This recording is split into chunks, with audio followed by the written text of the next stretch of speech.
Mais um programa DS Entrevista, a série que o Diário de Suzano está fazendo com os candidatos a prefeito aqui do Alto Tietê. Hoje estamos recebendo o candidato pelo PTC à Prefeitura de Mogi das Cruzes, Michael Della Torre, e ele vai estar comentando um pouquinho aí sobre essas propostas de governo, se eleito, para os 4 anos. Enfim, sem mais delongas, Michael, agradecer a sua participação aqui no nosso programa e pedir para você dar uma saudação para quem está acompanhando a gente. Boa tarde, eu que agradeço primeiramente pelo convite, parabenizo essa iniciativa do Jornal do Diário de Suzano de estar promovendo esse debate, essa possibilidade de todos os candidatos da região trazerem as suas ideias, falarem um pouco sobre o plano de governo. É muito importante termos esse espaço. Agradeço e cumprimento também a todos que estão nos assistindo e que eventualmente nos assistirem futuramente. Perfeito. Michael, eu queria começar, você, a sua coligação é Juntos para Renovar. Sim. Eu queria te perguntar o que vai ter nessa renovação, o que você espera se eleito para esses 4 anos, um geral do que você, de iniciativas. Eu vi que você tem bastante proposta para a saúde, o que vai ter nessa renovação? Nós temos muitas propostas para todas as áreas, né? Nosso plano de governo é um plano bem consistente, é um plano de governo técnico, né, que foi construído e escrito em parceria com a população. Então, durante a pré-campanha, nós percorremos toda a cidade de Mogi das Cruzes, todos os bairros, conversamos com cada pessoa, captando o anseio da população nas diversas regiões da cidade, que são anseios diferentes. Cada bairro tem uma realidade, tem uma precisão de um serviço público ou outro de forma mais específica. Então, diante de todos esses dados, nós escrevemos esse plano de governo, que é um plano de governo que nós avaliamos a viabilidade técnica, jurídica e orçamentária dele, que é justamente para não sair vendendo fumaça para a população e escrevendo e propondo coisas que depois não seria possível se realizar. Então, é um plano de governo concreto, sólido, com várias propostas em todas as áreas e possível de se fazer, porque nós estudamos toda a viabilidade técnica dele. E quando a gente fala em renovação, isso se aplica muito em razão do cenário político da cidade. Mogi das Cruzes é uma cidade conhecida na região toda como a cidade dos coronéis, porque ela é dominada e administrada por um grupo político único que está à frente da administração há mais de 40 anos. Então, sai um, indica o outro, sai o outro, indica o outro, é um passa-bastão.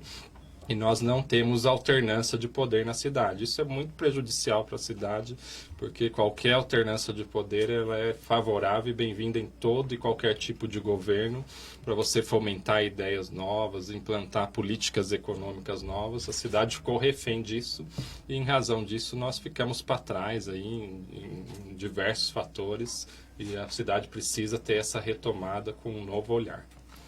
Você citou a respeito da cidade, como um todo, queria te perguntar como você analisa a prisão recente que teve aí dos vereadores em Mogi das Cruzes. Eles conseguiram o habeas corpus, mas, enfim, como você analisa toda essa situação? Olha, eu particularmente, como mogiano que sou, nascido e criado na cidade, hoje com 35 anos de idade, eu estudei em Mogi das Cruzes, trabalhei muito tempo em São Paulo, até porque a cidade, desde então, ela já carecia de empregos. Hoje está numa situação pior ainda, a cidade não tem emprego, então muita gente tem que fazer esse mesmo itinerário que eu fiz por 7 anos, que é pegar o trem 5 horas da manhã para poder trabalhar em São Paulo e depois voltava, estudava em Mogi das Cruzes, enfim. Então, a gente, agora, apesar disso, nós gostamos da cidade. Eu amo a minha cidade.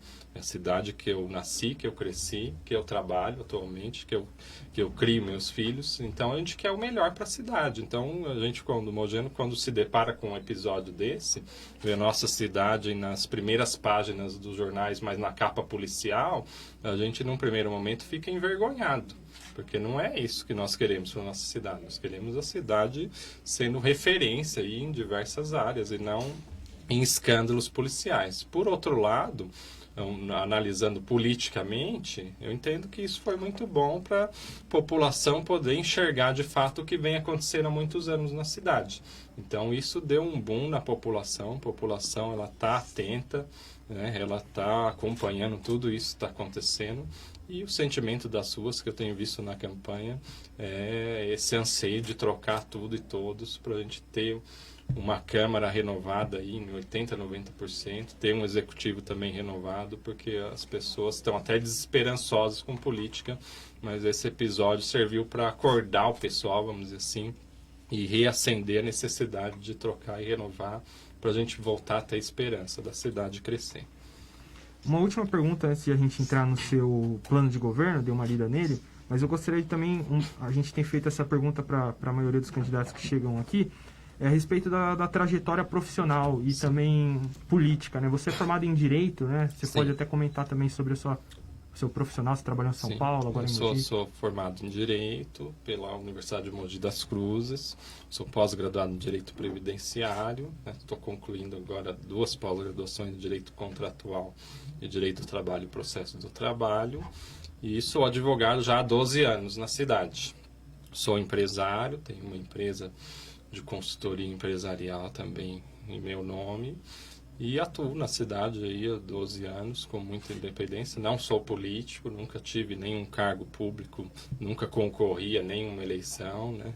Eu brinco, pessoal, o que eu tive de experiência eleitoral foi no Grêmio Estudantil da escola, quando eu tinha 16 anos, que tive que batalhar para instituir o Grêmio na escola, porque o pessoal não queria de jeito nenhum. Escola Pedro Malozzi, que eu estudei em Mogi das Cruzes, uma escola estadual, e nós conseguimos instituir o Grêmio, convocamos uma primeira eleição e eu fui eleito no ano 2000, o primeiro presidente do Grêmio lá da escola com 16 anos. Foi a minha única experiência eleitoral. Então, não sou político, aliás, nós temos uma bandeira que nós defendemos que política não é profissão, né? Eu acho que nós, como cidadãos comuns, temos que contribuir com a política, com a nossa experiência de gestão e participação, e depois tem que seguir a profissão de ofício, que é o que a pessoa gosta e sabe fazer. Infelizmente, hoje, você tem um plano de carreira para políticos. Isso nós não concordamos. A pessoa começa no cargo tal, depois vai galgando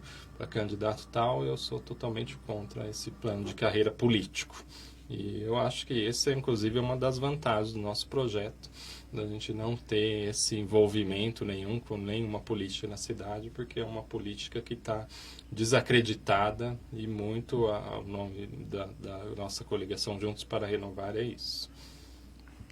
No início do seu plano de governo, Michael, você diz que quer fazer uma gestão participativa, Sim. que você quer realizar reuniões mensais. Eu queria te perguntar, primeiro, como vai funcionar tudo isso? Você vai fazer reuniões ligadas a vários segmentos das secretarias? Como vai funcionar também o diálogo? E qual a importância que você vê desse tipo de diálogo com a população?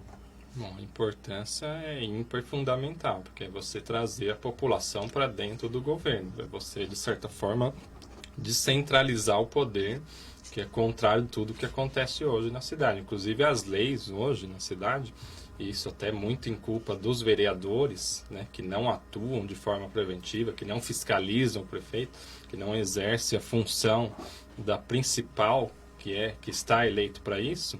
Isso acontece muito. Então, por exemplo, você hoje precisa de 8 assinaturas lá na Câmara para você fazer um requerimento junto ao Executivo. É uma coisa absurda, porque você meio que restringe esse acesso.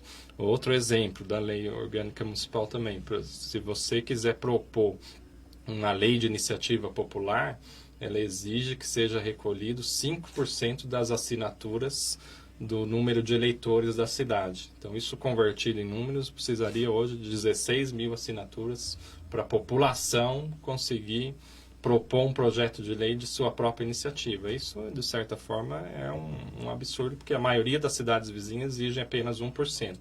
Então, você restringe a participação popular do governo. Então, o orçamento participativo ele vem de encontro a essa necessidade de você outorgar à população o anseio do que ela está precisando lá no bairro. Então, hoje, por exemplo, nós temos audiências públicas que são realizadas lá na Prefeitura, na Câmara, na segunda-feira, às 11 horas da manhã, sem qualquer prévio aviso. Então, quem que participa dessas audiências? Quase ninguém, né? Porque a pessoa está trabalhando, não tem como, e às vezes nem fica sabendo.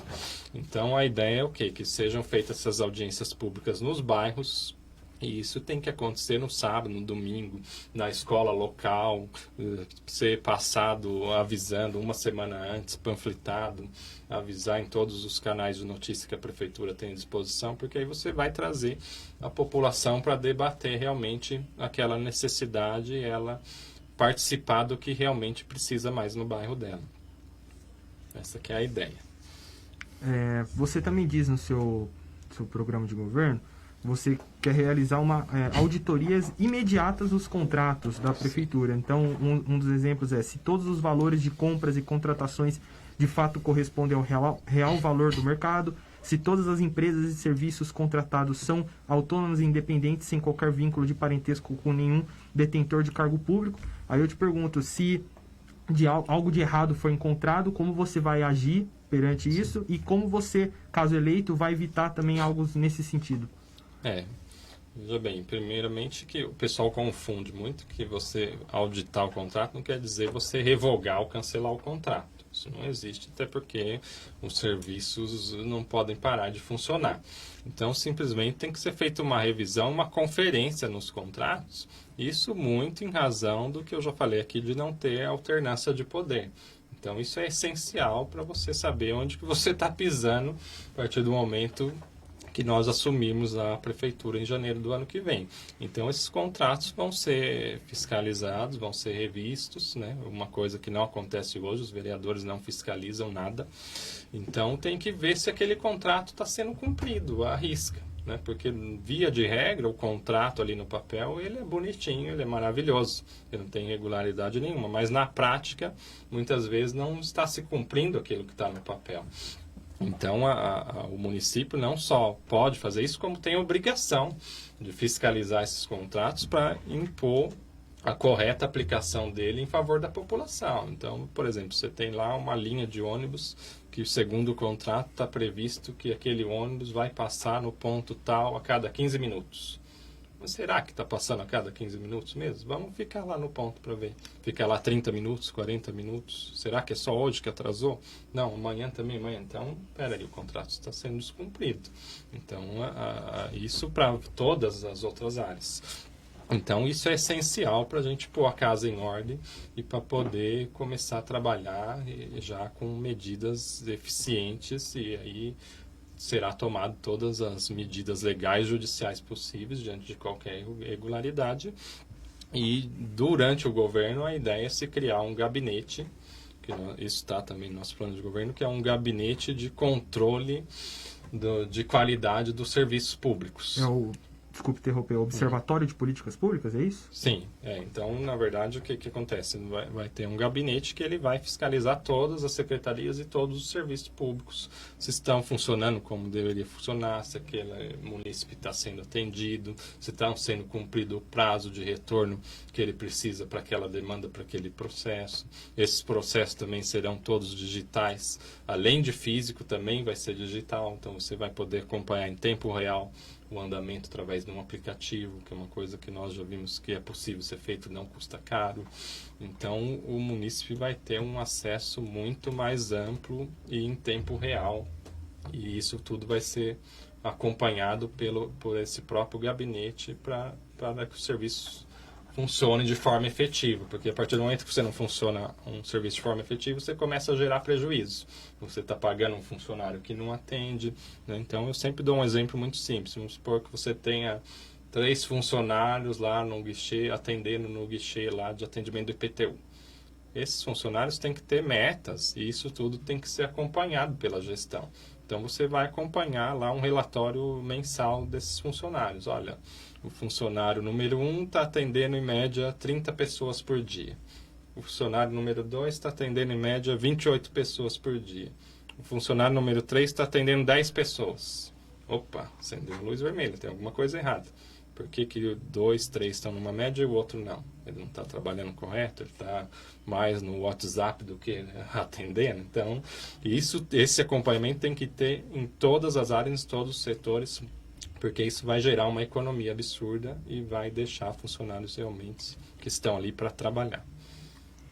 Ainda na questão, nesse sentido, nesse mesmo grupo de itens, eu vi no seu plano lá, que você quer já inicialmente criar 3 novas subprefeituras com poderes amplos de decisões locais. Eu queria te perguntar quais locais você pretende criar, né? Tem bairros bem afastados de Mogi, por exemplo, Taiaçupeba, você tem também a região lá de Chacaraguanabara também ali, se são esses lugares e também os motivos de criar essas subprefeituras. Bom, a subprefeitura é essencial ser criada porque nós temos uma cidade hoje de quase 500 mil de habitantes. Então eu costumo falar que ninguém governa e administra uma cidade desse tamanho sozinho. Então, num primeiro ponto, até para fazer um link na sua pergunta, eu vou comentar antes e já adentro nela. Então, a primeira ideia é o quê? Se cercar de pessoas com capacidade técnica de administração. Então, o secretariado todo, por exemplo, que hoje é um secretariado nomeado por questões políticas, então hoje você tem lá as secretarias totalmente loteadas. Então, tantos secretários é direito do partido tal. Então, o partido tal vai indicar o secretário. Mas tantas secretarias, o partido tal, porque me ajudou na campanha, na eleição, tem direito a mais tantas secretarias. Isso é um absurdo, é uma imoralidade tremenda. Então, isso tudo tem que ser revisto. E o secretário, então, por exemplo, o secretário de transportes hoje, o currículo dele lá no site da prefeitura, ele é formado em biologia. Então, qual a ligação de biologia com transportes? Assim, é uma coisa absurda. E aí nós temos lá hoje um problema de mobilidade urbana absurda, só crescente, que ninguém soluciona nada. Então, isso não pode acontecer. No nosso governo, os secretariados serão técnicos, as pessoas serão do mais alto nível, gabarito, para ocupar aquela função a qual será atribuída. E, nesse sentido, a questão das subprefeituras, ela vem, né, em consonância com isso, porque, né, até em razão dessa descentralização do poder que eu já falei agora há pouco. Então, a descentralização do poder é o quê? Você deixar o serviço mais próximo do munícipe. Não adianta também você ter uma subprefeitura que só serve para tirar cópia e imprimir segunda via de boleto. Não, isso não resolve nada. A subprefeitura tem que oferecer exatamente todos os mesmos serviços que a sede da prefeitura disponibiliza hoje. Então, você vai ficar mais perto do munícipe, vai ter um contato direto e vai resolver as soluções de forma muito mais rápida e eficiente, sem gerar um aumento de custo, porque é simplesmente você deslocar o pessoal. Então, isso vai melhorar, por exemplo, a questão de mobilidade urbana. Você não vai precisar se deslocar, passar de Brás Cubas pelo centro para chegar até a prefeitura. Não, você já vai ter um posto de soluções ali próximo à sua casa. Então, a ideia, na verdade, é ter uma subprefeitura em Biritiba ao sul, que é justamente para atender todo esse pessoal do Taiaçupeba, o pessoal mais afastado. Outro ali em César de Souza e outra em Jundiapeba, que também abarcaria ali o pessoal de Brás Cubas na divisa com Jundiapeba, com Brás Cubas. Ainda a respeito dessa sua parte do plano, modernização, você disse que quer reduzir em 4 ou 5 secretarias, o que geraria aí uma economia de 5 milhões de reais. Eu te pergunto quais secretarias e se isso pode acabar também não sobrecarregando os que sobrarem, os secretários que ficarem. Não tem como sobrecarregar, porque na verdade você vai enxugar a folha, né? Você vai colocar gabinetes dentro de secretarias até por uma questão de verba. Então hoje nós temos aí cerca de 18 secretarias, fora as que não são consideradas secretarias, que é a ouvidoria, enfim. Então você tem, só que a diferença é o quê? Que cada secretário ganha 35 mil reais por mês, o subchefe ganha 12 mil e por aí vai, e cada um tem tantos assessores, então você tem uma folha de pagamento aí muito inflada e a maioria em cargos até comissionados, sem qualquer tipo de concurso público, nada disso. Então, e você tem secretarias com atribuições muito semelhantes. Então, por exemplo, Secretaria de Gabinete e Secretaria de Governo. Aliás, a Secretaria de Governo de Mogi das Cruzes é uma coisa, assim, de dar risada, que é responsável pela administração dos cemitérios da cidade. É uma coisa, assim, totalmente ilógica. Então, essas secretarias, elas podem funcionar conjuntamente, né, com o pessoal, um número de funcionários reduzido, e você vai sobrar mais verba e orçamento para gastar em diversas outras secretarias. Então, você tem também secretaria de gestão, secretaria de planejamento, secretarias com uma série, a Secretaria da Cultura, por exemplo, nós temos um projeto a médio prazo, extinguir a Secretaria da Cultura. A administração da cultura local vai ser outorgada para uma fundação, né? Então, essa fundação ela vai continuar recebendo o subsídio que a Secretaria da Cultura teria, mas além de ter esse subsídio da Prefeitura, ela vai estar livre para captar da iniciativa privada, com parcerias, com convênios, então ela vai ter um alcance cultural na cidade muito maior do que tem a Secretaria hoje. Então isso é uma tendência que várias capitais e várias prefeituras já tomaram, né, que economizam e ainda conseguem prestar um serviço com muito mais amplitude e com muito mais qualidade. Ainda a respeito dessa questão de economia, tem a questão dos cargos comissionados. Sim. Você tem alguma proposta para esses tipos de cargos? Sim, os cargos comissionados eles têm que ser reduzidos. Eles não podem ser extintos por completo, porque você tem uma série de atribuições de alguns cargos muito específicos que depende de uma confiança direta ali com o chefe do executivo. Porém, o número hoje de comissionados da cidade é uma coisa absurda. Quase 500 funcionários comissionados.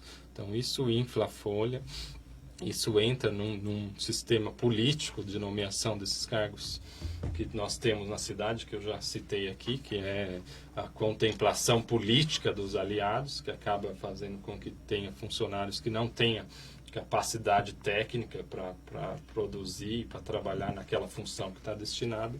Então, a ideia é reduzir aí em pelo menos 70% esse número e trabalhar sempre com pessoas técnicas, porque eu conheço comissionados que trabalham lá hoje que são pessoas competentíssimas, mas também tem lá a sua grande maioria, infelizmente, são pessoas que estão ali porque são apadrinhados políticos da atual gestão.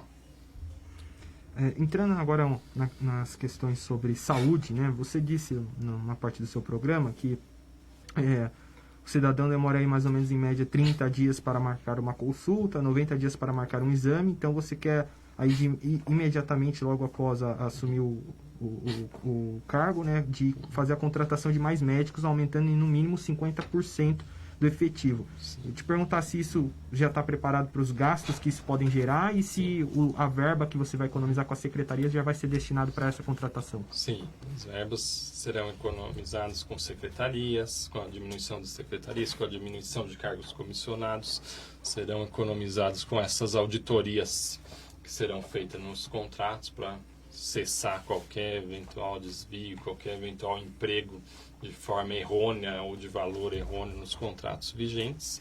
E também isso é uma medida emergencial para a gente poder zerar as filas. Então, eu acredito que essa medida emergencial, ela sendo tomada aí por cerca de 10 meses, ela já é suficiente para a gente colocar a casa em ordem. Então, na verdade, existem prazos muito maiores. Eu agora em campanha, percorrendo a cidade toda, eu conheci senhoras que estão há 3 anos, por exemplo, aguardando um exame de mamografia. Estão há 2 anos, por exemplo, aguardando uma cirurgia ortopédica. Então, assim, são coisas absurdas, é uma demanda absurda, né? Mogi das Cruzes não trabalha em convênios com a iniciativa privada, não prioriza parceria público-privada, que é uma forma e uma tendência mundial de você também economizar recursos e ter recursos para maior alcance. Então, isso pode ser feito, por exemplo, em convênio até com a rede privada da cidade. Convênio da rede privada com o SUS, que o SUS outorga o pagamento para a rede privada. Então, você pode, por exemplo, instituir aí um programa como foi feito na capital, por exemplo, do Corujão, que você atende aí durante a madrugada, zera essas filas de exame e depois o sistema por si só ele passa a trabalhar de uma forma já automática, sem essa demanda tão grande de espera.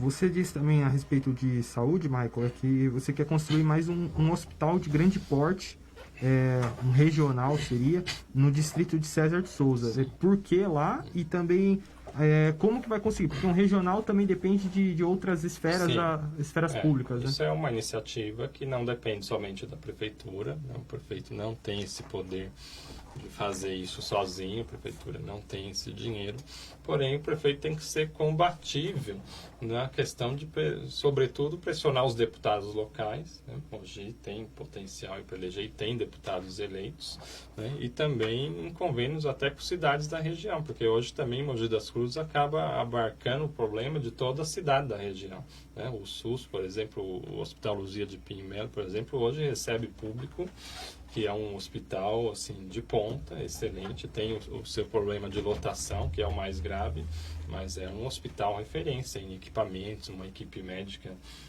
de primeira linha, né, com mais alta formação, que acaba tendo que abarcar, às vezes, o sistema de toda a região, que é falho também nas demais cidades. Agora, César de Souza é um distrito muito populoso, uma população ali muito grande, com quase 100 mil pessoas hoje, e vai aumentar mais ainda, porque tem já projetos de expansão urbana ali para aquela região, então vai carecer de um hospital. Agora é aquilo que eu falo sempre também, nós temos medidas que nós vamos tomar no primeiro mês de governo, que vamos tomar nos primeiros 100 dias, e medidas que nós já vamos começar a trabalhar a médio e longo prazo. Então, esse é um erro da atual e das anteriores administrações, que não trabalham a cidade, não projetam a cidade a médio e longo prazo. Então, nós temos que ter todas as preocupações. Isso, muitas vezes, até não é inserido no discurso eleitoral, porque isso não é eleitoreiro em conversão de votos. Muitas vezes, as pessoas querem saber o que vai acontecer em janeiro, o que vai acontecer em junho. Mas nós não podemos nos restringir a esse tipo de pensamento. Nós temos que pensar a cidade do futuro. Como que nós queremos a cidade daqui 5 anos, daqui 10 anos. E se não começar agora, daqui 10 anos estará mais para trás ainda do que já está hoje. Você também fala sobre a implantação de um centro de integração e atendimento à saúde da mulher. Tem algum local específico para atender as demandas que você ouviu aí com a população, que você disse que já que percorreu? Esse atendimento vai fazer quais tipos de especialidades? Que você já tem algum número de especialidades que vão ser atendidas? Não temos ainda esse número. Nós só temos detectado essa preocupação, e isso é essencial de se ter um trabalho diferenciado destinado às mulheres. Então, as mulheres, às vezes, isso até a campanha política agora reflete isso, que nós temos, por exemplo, em Mogi das Cruzes, uma vereadora somente, e concorrendo também aí 30%, porque é obrigado pela lei, senão também não teria isso. Então, a mulher cada vez mais tem conquistado o seu espaço e tem que ser contemplada politicamente e também com os serviços públicos inerentes. Então, um centro de especialidade para a mulher é uma coisa importantíssima, ideal. Nós não temos ainda local, nada projetado para isso, e sobretudo vai ser feito um mapeamento. Aliás, é uma das coisas que eu critico muito a cidade também, que nós não temos aí pesquisas e censos específicos sobre todas as demandas da cidade. Isso é importante, que a cidade seja toda mapeada e estudada estatisticamente, para se você projetar medidas de políticas públicas eficientes para ser abarcado para cada segmento e em cada região da cidade. Então, nós vamos implantar esse centro, mas vamos aprimorar essa pesquisa de qual região com maior demanda ela será instalada na região de maior demanda. E poderia ser com a iniciativa privada, você acha? Sem dúvida. Tudo hoje em dia, isso é uma tendência de todos os governos. Hoje você não tem como trabalhar sem PPP. O município, a gente sabe, inclusive, agora, em razão da pandemia, vai ter aí um prejuízo de arrecadação de mais de 100 milhões de reais, né? Que é um ponto, não sei se já está aí na sua abordagem, mas a gente toca nele já. Então, a tendência de todos os municípios, e Mogi das Cruzes não é diferente, a gente começar a trabalhar em PPPs, porque essa é a tendência mundial. Você também diz outras coisas para a área da saúde, né, como ampliar a frota do SAMU, implantar policlínicas, 2 residências terapêuticas para moradores em situação de rua, aumentar leitos para saúde mental e dependentes químicos também. Queria te perguntar como que você pretende as verbas para a construção disso daí e hoje, se você tem algum número de quanto que já é investido na saúde de Mogi das Cruzes, você já pode até comentar um pouco sobre isso. Mogi das Cruzes, hoje, praticamente 15% do orçamento ele é destinado para a área da saúde. Agora, muitos desses projetos, necessariamente, nós não precisamos construir prédios novos ou sair construindo aí um prédio físico específico para a implantação de cada projeto. Então, nós temos estruturas hoje que simplesmente não têm os equipamentos adequados, não tem os funcionários com treinamento adequado, não tem profissionais adequados que podem ser utilizados e ampliados e melhorados. Agora, tem situações que realmente são precárias e escassas. A questão da saúde mental, por exemplo, é uma coisa que em Mogi das Cruzes é muito restrito. Você não tem um centro de tratamento de médio e longo prazo desse tipo de problema. Você não tem, por exemplo, um centro municipal de recuperação de dependentes, né? Então, são coisas aí que você pode utilizar de instalações que já existem, funcionando ou até abandonadas, simplesmente melhorá-las e colocar para trabalhar, né? Então, o orçamento é grande, 15% do orçamento hoje é aplicado na área da saúde, então é possível fazer. O problema todo da saúde, inclusive nosso plano de governo tem 31 tópicos da saúde, o problema número 1 que tem que ser atacado é a gestão de toda a formação da saúde. A partir do momento que nós melhorarmos a questão da gestão, desse gerenciamento, de planilhar todas as necessidades, de recapitular e redistribuir esse orçamento, dá para funcionar muito bem. Na área da cultura, você diz, saindo agora um pouco da saúde indo para a cultura, você diz aqui que pretende criar um banco de dados com informações referentes ao universo das manifestações e produtores de cultura, da memória e do patrimônio cultural da cidade e quer ampliar o diálogo com artistas da cidade. Eu queria te perguntar como está a cultura em Mogi das Cruzes hoje, na sua análise, e o que você quer de diferente também, pretende de diferente para esse setor, e até incrementando, você disse que pretende dar a Secretaria da Cultura para uma iniciativa, eu não entendi muito bem, você até pode explicar de novo. Até já está linkando o que eu comentei agora há pouco aqui superficialmente. A Fundação Cultural, na verdade, não é na verdade, você vai outorgar isso a uma fundação cultural. E a fundação, qual que é a vantagem da fundação? É que a fundação não fica restrito àquele determinado percentual do orçamento que é destinado para a pasta. A fundação ela tem liberdade total para você angariar recursos da iniciativa privada. Então, de repente, você faz um evento aí, consegue o patrocínio de uma grande multinacional, você arrecada aí alguns milhões de reais que você pode destinar para ser aplicado na pasta. A cultura hoje, Mogi das Cruzes, ela está totalmente abandonada, totalmente esquecida. Os artistas locais reclamam muito porque não são valorizados. Então, quando se tem eventos, chamam artistas de fora. Isso é uma coisa assim muito chata que acontece na cidade. Então, e também o primeiro item que você falou é dentro do que eu falei na questão aí da gestão de dados, que nós não temos controle nenhum na cidade hoje. Então, é importante se ter esse mapeamento em todas as áreas, porque só com isso você consegue detectar as demandas e implantar as políticas públicas corretas para atender aquela demanda. Então, nós temos aí a ideia de vincular a cultura, criar centros culturais. Você tem que imprimir uma agenda, um calendário oficial na cidade, com algumas festas típicas que movimente, que linke a cultura ao turismo, que linke a cultura ao esporte. Isso é importante também, ter essa interligação de pastas. Hoje, da forma que está, Mogi tem uma fama antiga, eu que sou jovem ainda, né? Tô 35 anos, mas me considero jovem. Eu venho de uma geração que a gente tem o costume de falar que Mogi não tem nada para fazer. E realmente é fato. Então, muitas vezes, os jovens, por exemplo, nós temos muitas pautas de políticas para jovens, porque o jovem ele é esquecido na cidade hoje. Então, você não tem um centro cultural que tenha atividades aí diariamente ou semanalmente para esses jovens, você não tem nenhuma política pública de esporte que contemple os jovens, que inclusive está no nosso plano de governo, um projeto que chama Red Hunters.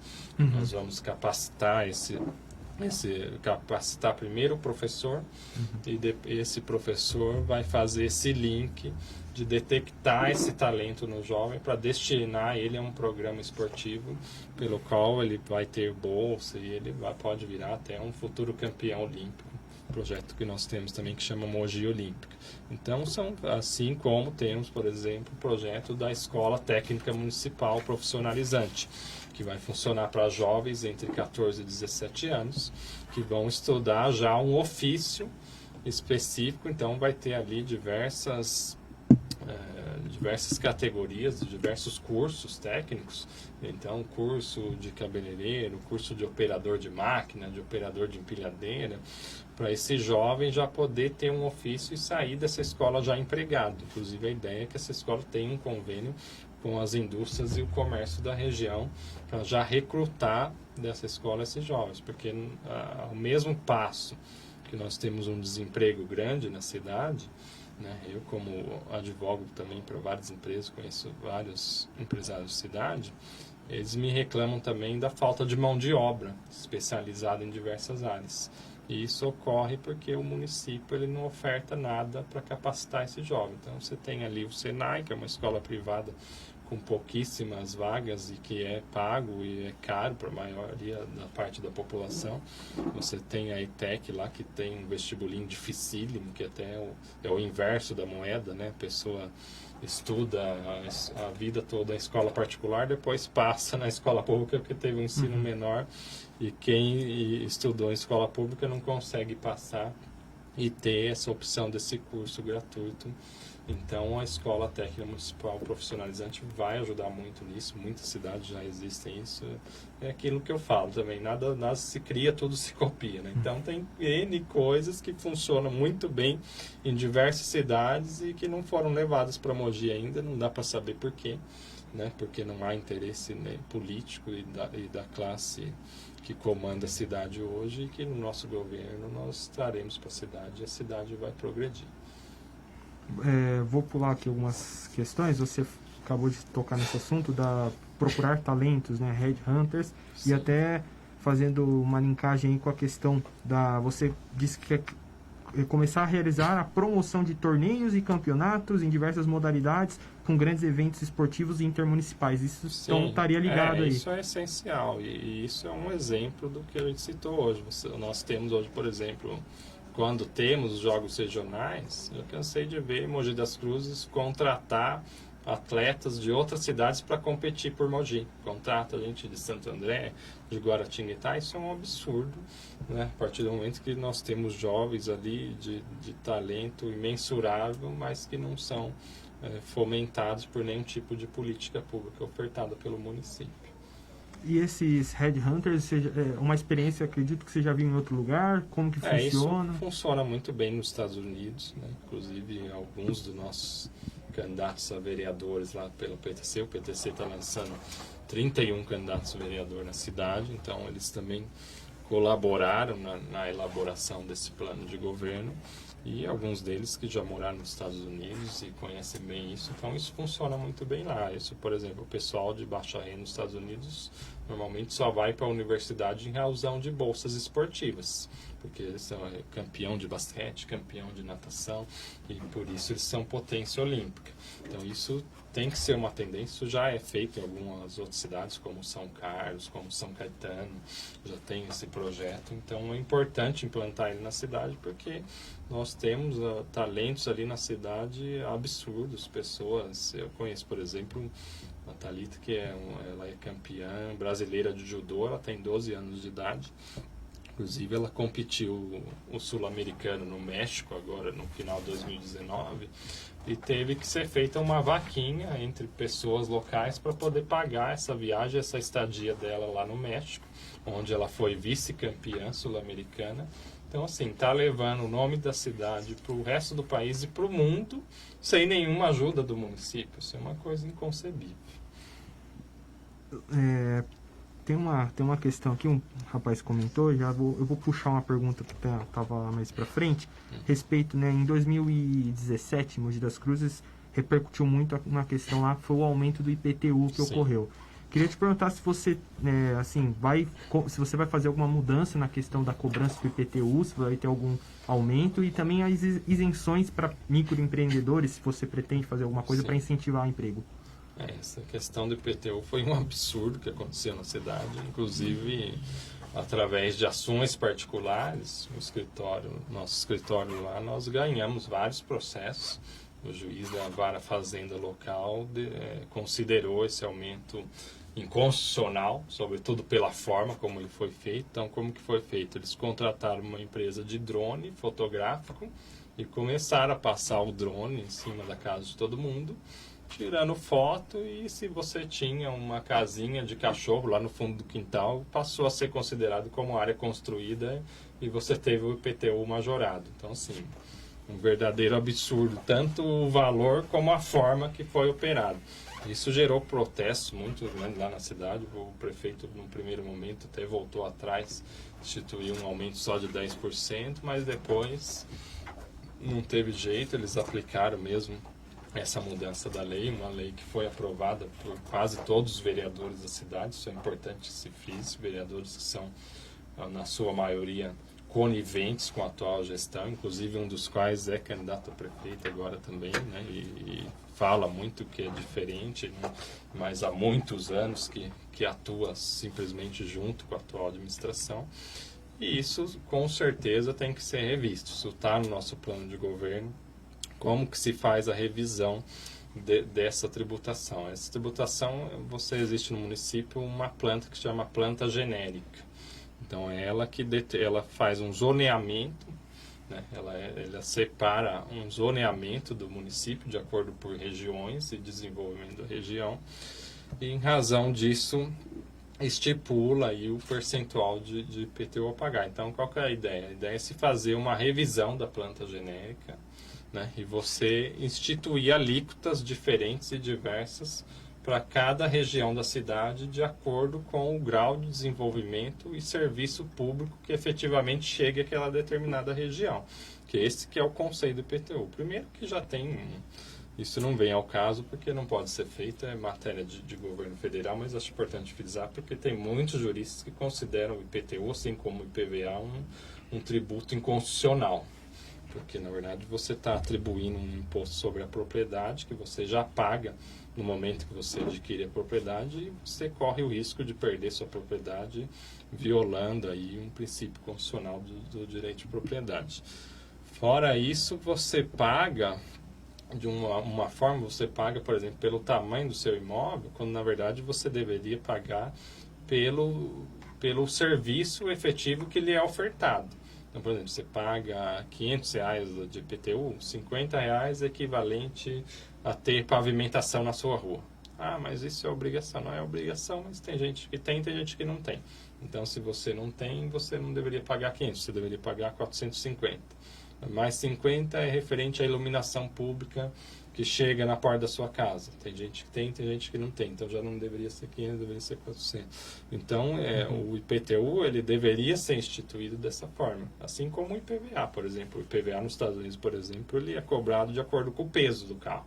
Não é de acordo com o valor do carro. Que é o mais lógico, porque é o peso que determina o quanto ele agride e faz com que se necessite de manutenção das vias públicas. Então, a ideia é o que? Dentro do que a legislação permite hoje, nós fazemos uma revisão da planta genérica. Então, isso é importantíssimo, porque aí você vai mapear os bairros, vai ver quais são os recursos ofertados naqueles bairros, e nós teremos alíquotas diferentes para deixar esse IPTU mais justo e igualitário, né? A Constituição fala isso muito, né? Você tem que tratar os desiguais desigualmente na medida da sua desigualdade. Então, isso é muito simples a gente analisar isso. Você compra aí R$200 mil de material de construção hoje e constrói uma casa na Vila Oliveira, que é um bairro nobre lá de Mogi das Cruzes, e constrói uma casa com esses mesmos R$200 mil de material em Jundiapeba, que é um bairro mais carente da cidade, o valor desse imóvel pós-pronto na Vila Oliveira vai ser um, na Jundiapeba vai ser outro. O mesmo imóvel, a mesma planta, construída com o mesmo valor de material de construção. Então, não é justo também que se pague, se você tem uma valorização diversa, não é justo que você pague o mesmo valor. Então, a revisão da planta é nesse sentido. As alíquotas serão diferenciadas de acordo com o grau de melhoria ofertada pelo poder público em cada bairro. Sobre emprego, geração de emprego, né, tem a questão das micro e pequenos empreendedores que Sim. chegaram até a receber uma verba depois aí por conta da pandemia. E além dos microempreendedores, eu queria te perguntar a respeito da região do Taboão, ali em Sim. Mogi das Cruzes, que é uma área ampla, que dá para receber bastantes indústrias. Quais são seus planejamentos para lá? O pessoal fala muito do Taboão, toda eleição é a mesma conversa, que vai trazer indústria para o Taboão, que vai revitalizar o Taboão. E embora não possamos julgar isso, porque não são sempre os mesmos que estão no poder, né? Então nunca teve um diferente para poder fazer diferente. Eu acho que tem que ser fomentado, sim, a região do Taboão, tem que ser atraído empresas para a cidade. Como que você atrai empresa e emprego para a cidade? O município tem que investir em infraestrutura nos bairros, isso é óbvio. Então, eu vou colocar tantas empresas lá no bairro tal. Não, quem traz a empresa é a iniciativa privada. O município não tem poder de construir nada da iniciativa privada. O município ele tem que investir em infraestrutura local para isso trazer um chamariz para a empresa. Então é um conjunto de medidas que tem que ser tomada. A primeira delas eu já falei aqui, que é o quê? Que é você criar mão de obra capacitada na empresa. Então eu não vou levar a minha indústria do segmento de construção civil ou de qualquer outro segmento para a cidade, se eu sei que eu vou ter que ir em outra cidade para mim conseguir empregado qualificado para trabalhar naquela minha área. Então começa por aí, você tem que ter um conjunto de medidas. Então, a primeira delas, você criar capacitação profissional das mais diversas, para isso ser um atrativo para a empresa. Segunda, você investir em infraestrutura dos bairros, investir em pavimentação boa, em boa sinalização, em boa iluminação, em fácil acesso, em estacionamentos públicos locais, você ofertar concessões diárias para que a empresa possa vir sem custo de uma área e ali se localizar, desde que oferte os seus empregos para pessoas residentes nas cidades. Então é um conjunto de medidas que tem que ser tomado, que dá para ser tomado, que você automaticamente atrai empregos para a região. Então, isso eu vou mais além. Eu acho que isso não tem que ser só no Taboão, tem que ser na cidade toda. Eu defendo muito o crescimento horizontal da cidade. Então eu acho que os bairros têm que ser fomentados para também atrair mais empresas, mais comércio. Então isso não acontece hoje porque você não tem investimento de infraestrutura nos bairros. Então você tem, por exemplo, o bairro do Conjunto Santo Ângelo, que a população não tem sequer uma agência bancária no local. Tem que pegar o ônibus para ir para o centro para poder ir até o banco. Então é uma coisa absurda. Então, assim, eu como prefeito vou colocar um banco lá no bairro? Não, isso é iniciativa privada. Só que o banco, por outro lado, não vai colocar uma agência bancária ali se ele sabe que ali não tem segurança. Não tem investimento de segurança pública nenhuma. Se ele ficar aberto até horário, ele vai ser assaltado. Então, nesse sentido, essa ampliação de investimento em infraestrutura, né, de segurança, de mobilidade urbana, é que a prefeitura tem que se ater, e isso automaticamente vai trazer empresas para a cidade, vai gerar renda, vai aumentar a arrecadação, e aí tudo começa a fluir de uma forma. Então, na verdade, é uma economia, o que se num primeiro momento penso que está gastando, a médio e longo prazo vai ser uma economia e um aumento de arrecadação. Você falou agora a respeito de segurança, que isso pode beneficiar um bairro e trazer mais comércios e gerar mais emprego. Eu queria te perguntar a respeito da GCM, eu vi que você tem algumas propostas. Você quer fazer um aumento do efetivo, né? Eu queria até te perguntar quanto que está hoje o efetivo lá em Mogi das Cruzes, para quanto você quer aumentar, e se junto com aqueles concursos de médicos, você já pretende também no início fazer para a GCM. Então, a questão da Guarda Civil Metropolitana, o primeiro ponto que tem que ser revisto e reformulado é um plano de carreira para esses profissionais, né? Hoje eles estão sedentos, aí se consideram até abandonados pela atual administração. Então, assim, piso salarial defasados, benefícios defasados, ascensão na carreira totalmente sem previsão nenhuma. Nós temos, inclusive, parado lá na Câmara um projeto de lei que instituiria esse plano de carreira deles. Isso está parado desde 2010, simplesmente foi engavetado e não foi revisto mais, nem serve mais na sua totalidade, teria que ser totalmente reformulado para atender às necessidades de hoje, mas essa é uma medida número 1, você valorizar esses profissionais, você dar equipamento adequado para eles trabalharem, você reformar a frota, você, inclusive nós tivemos um episódio lamentável aí, que você deve se lembrar de 2 guardas que apanharam lá, inclusive o relato de algum deles é que o rádio não funcionou.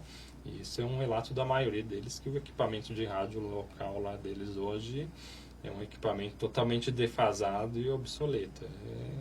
É o walkie-talkie que eu brincava com o meu irmão de polícia e ladrão quando eu era pequeno. Então é uma coisa absurda. Então, primeiro passo, plano de carreira para esses profissionais, assim como para todos os profissionais, todos os servidores públicos do município. Isso está contemplado no nosso plano de governo. Segundo passo, nós temos hoje lá no município uma média de 250 GCMs. Quando na realidade, de acordo com um estudo do governo federal, isso comparado ao número de habitantes que nós temos, nós deveríamos ter 1.500. Então, sim, é uma diferença discrepante. O município não tem verba hoje para ter esses 1.500, como deveria ter, mas tem verba para você aumentar o efetivo aí para no mínimo 600 homens, que já sairia de 250 e iria para 600, que já daria uma margem de alcance na cidade muito maior, mais que o dobro. Então isso é importante fazer, isso está estudado o orçamento, dá para fazer com esses remanejamentos, com essas economias que serão criadas. E também você investir em bases de bairros. Eu falo sempre que eu, como advogado, eu vejo muito isso na pele, né? Que o brasileiro, às vezes, ele não trabalha preventivamente. Ele espera as coisas acontecer, aí ele vai atrás do advogado, roubou o carro, vai atrás da polícia. Não, nós temos que trabalhar preventivamente. Então, a partir do momento que você tem patrulhas, rondas, né, percorrendo os bairros, bases em bairros, em pontos estratégicos, 24 horas para ter fácil acesso às ocorrências. Você tem uma central de monitoramento integrada com todos os bairros, todos os locais, que você consiga em tempo real prevenir uma eventual ação criminosa. Isso é muito válido, isso gera uma economia absurda e isso será implantado no governo Michael Della Torre, prefeito, a partir de janeiro do ano que vem. Estamos se encaminhando aqui para o final já, Michael. Queria fazer só mais algumas perguntas. A respeito do CONDEMAT, né, o Consórcio de Desenvolvimento dos Municípios do Alto Tietê. Queria te perguntar se você é eleito, né, vai fazer parte ali do rol dos prefeitos, né, que hoje tem ainda Guarulhos e Santa Branca, né, então são 12 cidades. E como que você pretende atuar dentro do CONDEMAT? O que você gostaria de propor para os prefeitos do CONDEMAT? Olha, sem dúvida nenhuma que eu estou aí, eu defendo muito o trabalho do CONDEMAT. Eu acho que é importante porque você une todas as forças locais em prol do desenvolvimento de toda a região. Então, você desenvolvendo e melhorando e atraindo investimentos em empresas para uma cidade, independente de qual seja, você está fomentando o crescimento da região como um todo, né? Todavia, eu acho que hoje o CONDEMAT ele acaba tendo uma série de restrições de atuação aí que não deveria ser. Então, por exemplo, eu tive a oportunidade de conhecer um ex-diretor de projetos da CONDEMAT, que saiu porque simplesmente era ignorado com os projetos que apresentava lá no CONDEMAT. Projetos até muito semelhantes ao que consta do nosso plano de governo, que o nosso plano de governo é o único na cidade que consta, por exemplo, a possibilidade de captação de recursos internacionais.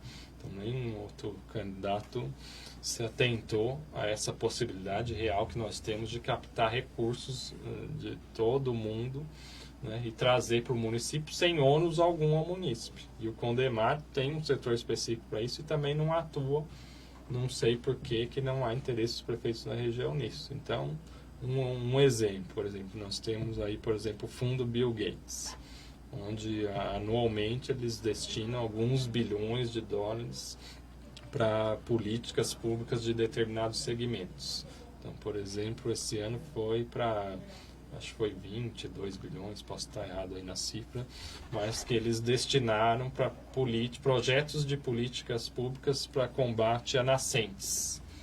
E o que normalmente acontece com esses fundos? Sobra dinheiro em caixa. Eles destinam um valor e o valor todo não manda, porque eles não recebem projetos à altura que comprovem que esse valor vai ser usado naquele serviço específico a qual está sendo destinado. Não tem estudo, viabilidade técnica que aprove o projeto para destinar esse valor. Então, isso acontece muito em razão de nós não termos aí pessoas técnicas no governo com habilidade para fazer isso funcionar. Então, o Condemate ele pode muito bem passar a explorar muito mais isso. Então, por exemplo, agora o ano que vem eu já sei que a verba vai ser destinada para o combate à mortalidade infantil. E isso é apenas um fundo. Você tem aí dezenas e centenas de fundos internacionais que destinam recursos para as cidades.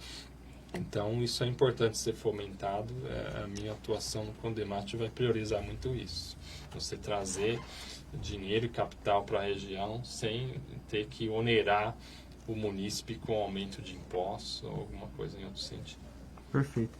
Michael, a gente já chegou ao final aí. Agradecer a sua participação aqui no programa dessa entrevista e pedir para você dar uma saudação final para quem está acompanhando. Eu que agradeço, parabenizo mais uma vez a iniciativa de vocês pelo convite e queria convidar você, eleitor, a assistir o programa, ouvir um pouco das nossas ideias, acessar o nosso site michaeldelatorre.com.br, ptcmogidascruzes.com.br, onde tem lá na íntegra o nosso plano de governo, como eu já disse, um plano de governo todo estudado para a cidade, o melhor programa de governo hoje, e ofertar essa possibilidade de mudança real na cidade. Eu sou um candidato sem rabo preso, sem vínculo político, e sou um candidato coerente, tenho inteligência, capacidade, estou pronto para ser prefeito de Mogi das Cruzes através do PTC 36. Perfeito.